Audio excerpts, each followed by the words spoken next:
সবাই কেমন আছেন? কিংবা জামাই বেটা বাড়িতে থাকলে কিছু না কিছু খেতে চাই, তাই জামাইয়ের জন্য বানিয়ে ফেললাম ঝটপট ছোট্ট একটা রেসিপি। রান্না ঘরে যাই, উমা দুপুরের খাবার খেয়ে বাসনই মাজিনি। বাসনগুলা মেজে নি ঝটপট। তারপর চুলা জ্বালিয়ে নেই। মা জ্বলে উঠলো তাতে। তারপর বিখ্যাত কড়াই গরম হতে দেব, পানি দেব।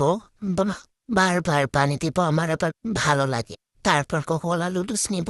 আপনি আবার বললেন না ছোট ছোট কেন, আমি ভেঙে নিয়েছি। পেঁয়াজ মরিচ কেটে নেব। কুমা এখন দেখি মরিচই কাটি নাই, না কেটেছি ছোট ছোট করে।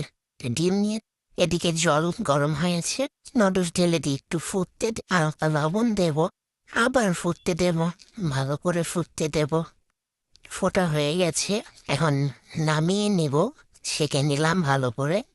তারপর আবার সেই বিখ্যাত কড়াই দিয়ে সামান্য তেল, বারে বারে তেল দিব, আমার আবার তেল দিতে ভালো লাগে। চিমটি লবণ ছেদ করে না ওঠে, বুঝছেন? আমার আবার ভয় লাগে।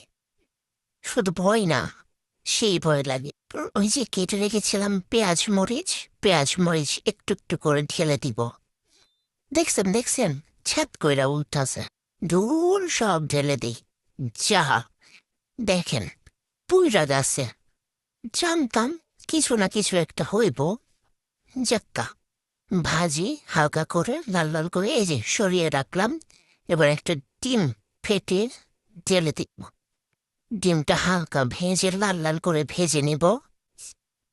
এই দেখেন, ভাজা হয়ে গেছে। সুন্দর করে লাল লাল করে ভেজে নেব। তারপর কুই টুডুসটা ঢেলে দেব। দেখছেন নি, পড়ে না।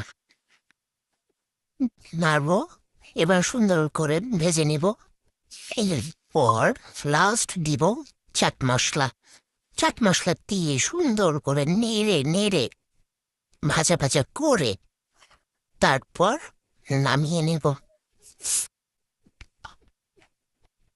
দেখছেন কি সুন্দর হয়েছে।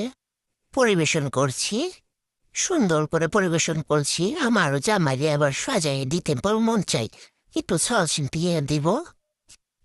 জানি না কি বলবে খেয়ে। যাক্কা, আমার কাছে তো ভালো লাগছে। আপনাদের কাছে কেমন লাগলো একটু জানাবেন।